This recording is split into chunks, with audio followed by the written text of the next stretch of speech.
Disciplinary committee is independent. So the moment the disciplinary committee starts to work on a case, I don't have a reach there. I don't have information there. I cannot comment that. I don't know when, if, and if how the sanctions would be.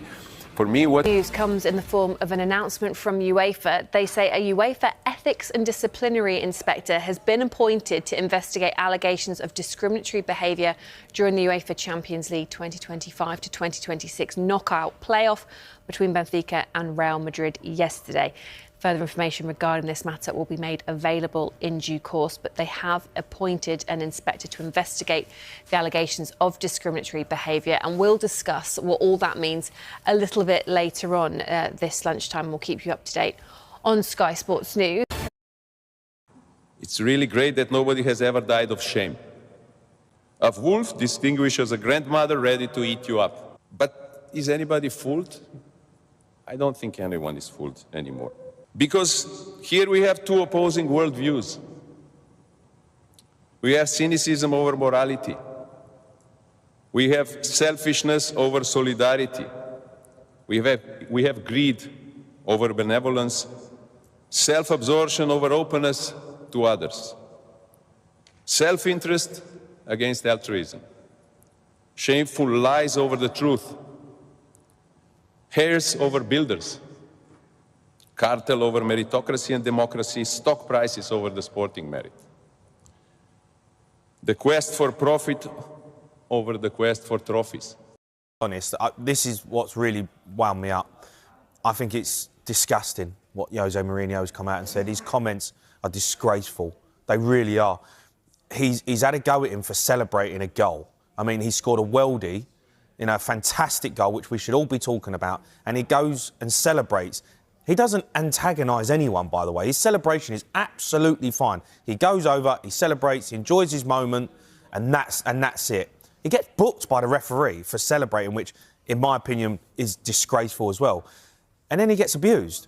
And he has to then go to the referee and say, I've been abused. For Jose Mourinho to come out and almost, say that he brings it upon himself, I think it's outrageous. I think it's totally unfair. Vinicius Jr. comes under criticism all the time because he's the one getting racially abused. So you can't say that he brings it upon himself or, it's always when Vinicius Jr. is on a football pitch. Well, it's because he's the one getting targeted. And I think his comments in reflection, I think he will regret them. I think he's made a massive mistake. And I think he's bang out of order to question Vinicius Jr. for celebrating a brilliant goal that he's entitled to do. Jose Mourinho actually has antagonised crowds before, not faced racial abuse, alleged racist abuse. He's so contradicting, right? How can he sit there, Jose Mourinho, and tell him about scoring a goal and being respectful when Jose Mourinho is one of the managers in world football that when you big moments and big goals, Jose Mourinho runs on the pitch. I've seen him run down the line shushing the fans.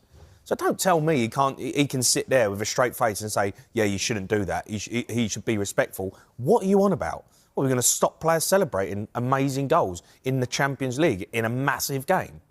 Come on. Vinicius Jr. didn't do anything wrong, in my opinion. The celebration was absolutely fine. There was nothing wrong with it. The referee was out of order, in my opinion, for even booking him, which caused even more of a problem.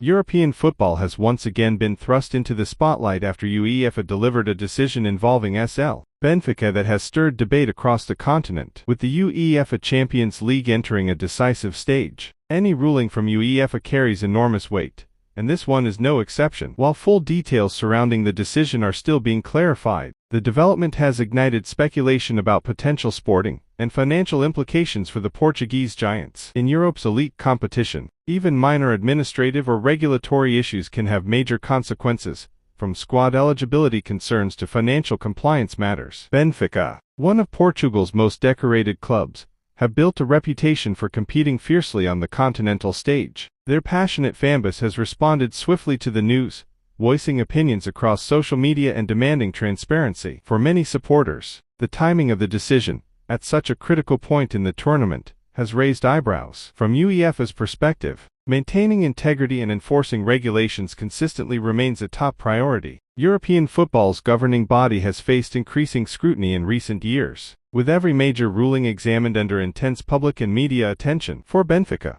the The focus will now shift back to the pitch. Players and coaching staff must ensure that off-field developments do not disrupt preparations. In the Champions League, momentum and mentality often prove just as decisive as tactics. As the situation develops, the wider European football community will be watching closely. Whether this becomes a minor administrative footnote or a pivotal chapter in Benfica's campaign remains to be seen.